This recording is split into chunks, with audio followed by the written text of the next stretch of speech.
Before the start of the NBA season, the Golden State Warriors were projected to finish as a top 3 seed in the Western Conference. They had the 6th best odds to win the title.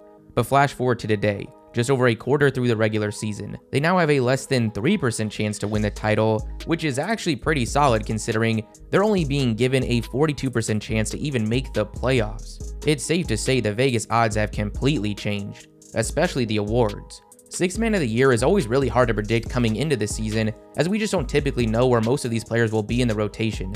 Because of this, the highest odds were only plus 900, or an implied 10% chance for both Emmanuel Quickley and Norman Powell. Then we saw Malik Monk, Malcolm Brogdon, and a couple guys such as Buddy Hield and Chris Paul in the plus 1900 range. Today this race is nothing like Vegas expected.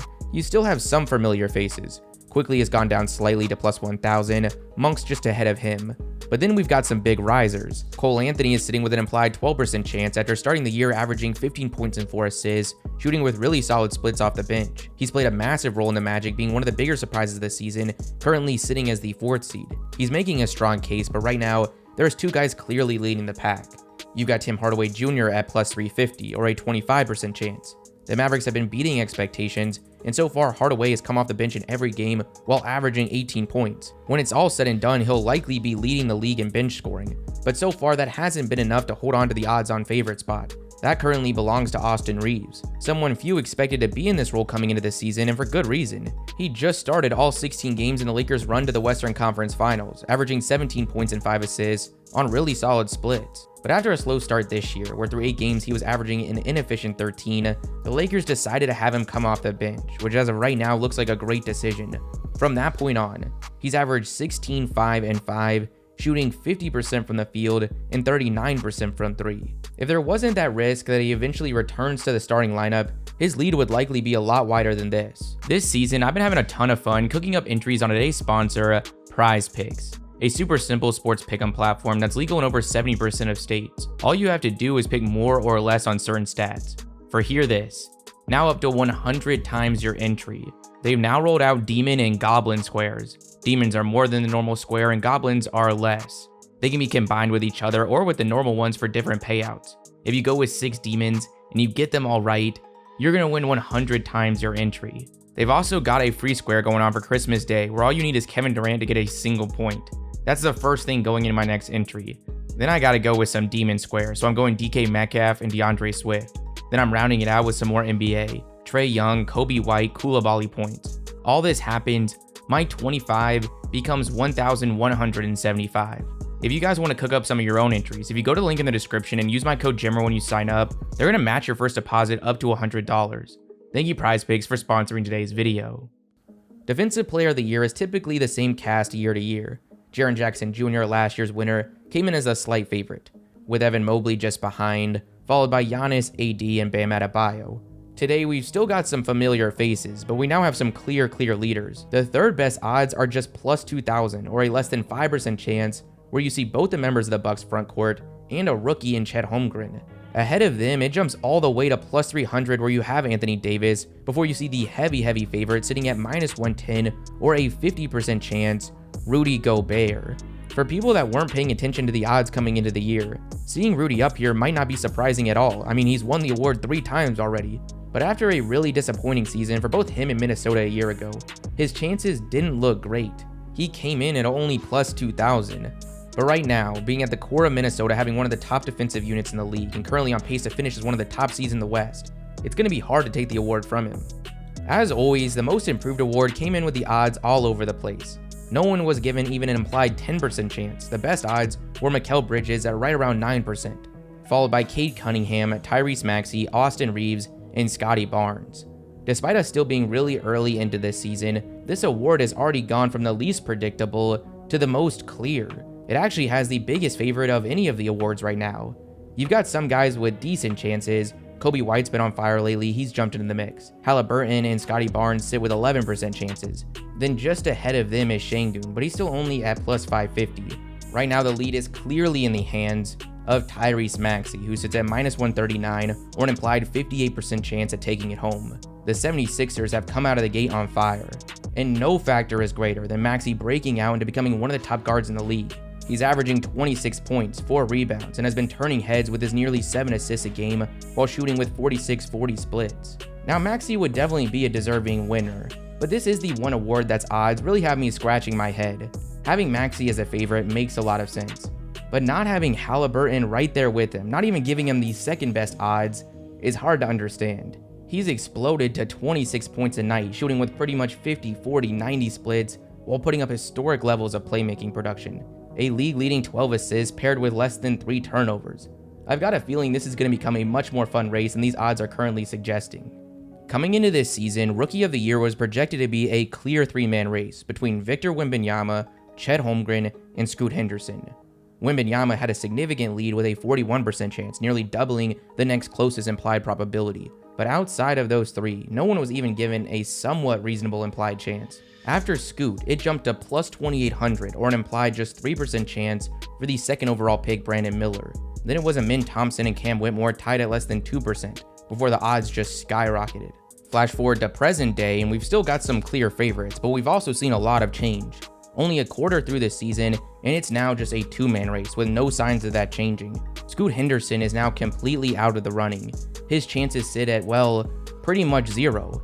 It's been a rough start to say the least. He's already missed some games with injury, he's now coming off the bench, and he's averaging just 11 points and 4 assists, shooting with terrible 38-24 splits. His future is likely still bright, but when it comes to this award, the gap has just become insurmountable. Even Brandon Miller's odds, who's having a really solid start to the year, sit at just 250 to 1. Ahead of him, you've got Asar Thompson, who's actually seen his odds ranking go up, but his odds go down. He's at 150 to 1. Then it's the Heat's first round rookie Jaime Jaquez, who's at 60 to 1. Someone who's clearly proven to be the steal of the draft at this point, but still only sits with a 1% chance. Now, while a majority of this class is already out of the running, we still do have an exciting race on our hands. Wembanyama's odds have gotten even better. He's now sitting at minus 120, or an implied chance of 54%, with him averaging 19 points, 11 rebounds, and 3 blocks. Coming into this season, one of the bigger concerns for him when it came to this award was whether or not he was going to get enough games in, even despite this being the only award not to have an actual games played threshold. But right now, that doesn't look like much of a concern.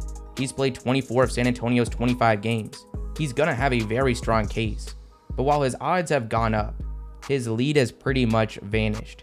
It's looking like it's going to be a close battle that comes down to the wire between Victor and Chet Holmgren, a race that even when it's over is likely to cause some heated debates. Defensively, they both lived up to the expectations. Chet's averaging 17 points, 8 rebounds, and 2.7 blocks, slightly lower than Wembanyama's numbers, but he makes up for that in 2 key categories, ones that usually aren't weighted too heavily, but when a race is this close, absolutely will be. Chet's efficiency is in a completely different tier, 52% from the field, 37% from 3, compared to Wemby at 44% from the field and 28% from 3.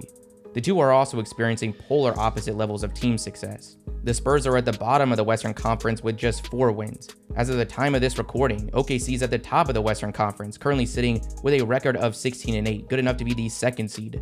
It's those factors that have already seen Chet briefly overtake Wemby for the best Vegas odds at different points in the season, but right now is just behind. He's at plus 105, or an implied 48% chance. Now, as you can see, the math doesn't quite add up here. Wemby and Chet are combining for over 100%, but this is because I took the best line from all the different books for each individual line. Hopefully that isn't too confusing, but those chances are actually a pretty fitting representation of this race. Very little is separating the two. In all likelihood, they're going to continue to flip-flop right until the very end. The MVP race is likely to be another controversial one. Before the year, no one was really sticking out. Jokic, coming off taking home Finals MVP, was the favorite at plus 450, with Giannis and Luka just behind at plus 600, then Tatum at 8 to 1, and Embiid at 8.5 to 1 before the odds really start taking off. Currently, you've still got Jokic at the top. In fact, his odds have nearly doubled. He sits at plus 200, or an implied 33% chance, up from 18%. The case is going to be clear. He's the best player on the planet, with a legit chance to average a 27-point triple-double while leading the Nuggets to the top seed in the West. But while we're seeing his lead only grow, we are seeing some pretty big changes to the rest of the race. Last year's winner, Joel Embiid, has shot up from 5th to 2nd, between some big roster changes that put question marks surrounding just how competitive Philly would be this season, and the constant conversation, especially after the playoffs, surrounding who should have actually won the award a year ago. It looked like it was going to be a pretty tough path for Embiid this season, but somehow, he's putting together an even better year. He's averaging a league-leading 34 points to go along with 12 rebounds and 6 assists. The Sixers have been one of the top teams in the league to this point. With the help of Maxey taking that massive leap, they're currently the 3rd seed with a record of 18-7. Now, despite Embiid's huge rise so far, this is far from a two-man race. Luka's right there with them at plus 450. Like Embiid, we all knew he was going to be able to put up the numbers, but there were a lot of doubts about what the Mavericks would be able to do as a team after missing the playoffs a year ago. Right now, those concerns are slowly being put to rest. They're currently the 3rd seed with a record of 16-9, and Luka is averaging a career-high 33 points, 9 assists and 8 rebounds, and doing that on career-high efficiency of 49% from the field and 39% from 3. Absurd. After him, we really start to see the odds tick up quickly. There's really only 2 other guys in the mix currently, both tied at plus 1,000, which translates to a roughly 10% chance. Giannis Antetokounmpo and Shai Gilgeous-Alexander. OKC has looked like one of the top teams in the West early, which was legitimately the only thing keeping SGA from commonly being in the conversation for this award coming into the season. He's averaging 31 points, 6 assists, and 6 rebounds. Really impressive, but there's a lot of really impressive numbers in this race right now. So in order for him to take it home, he's probably going to have to lead the Thunder to one of the top records in the league. Giannis has seen his odds actually get worse, but this is far from a reflection of what he's doing this season. He's averaging nearly identical numbers to a year ago, outside of the fact that he's gone from 55% from the field to a career-high 62%, all while dominating as usual defensively. After him, the odds double before you see Jason Tatum at plus 2,000, which translates to a less than 5% chance. Okay, we're definitely starting to get a much more clear picture of the award races. But what about the NBA standings? Coming into the year, most were split on the projections, and that reflected in the Vegas win totals. In the Western Conference, you had 5 different teams all sitting at 44 wins. In the Eastern Conference, they had it only taking 37 games to make the play-in. So unsurprisingly, the projected final standings today look a lot different. You still have Boston and Milwaukee at the top of the East, but you see a change at 3. The Cavaliers were expected to be a 50-plus win team, the 76ers just 47. They're now up to 53, the same as Milwaukee, and Cleveland is down to 46, the same as the Knicks. Just behind them, we still have the Heat, but we've got a big surprise at 7. Originally, this spot belonged to Atlanta, but it's now Orlando at 44 wins, who came into the year expected to be on the outside looking in with just 36 wins. Then it's Indiana, in the same spot they were projected, but on pace to beat their win total. And now it's Atlanta at the bottom side of the bracket, with Brooklyn just behind them.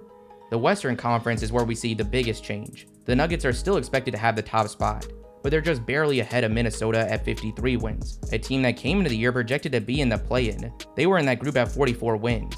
Behind them is another team in that same group, the Oklahoma City Thunder, who are expected to come just shy of 50 wins. Then it's Phoenix, who before the year were expected to win 51 games and be the 2nd seed. They're tied with the Kings and just ahead of the Clippers, who started off slow following the Harden trade, but have really got things going as of late. That spot originally was held by the Grizzlies, who even with the suspension of JimmerRange were expected to win 45 games. Today they're not projected to even sniff the play-in, with a win total just over 30.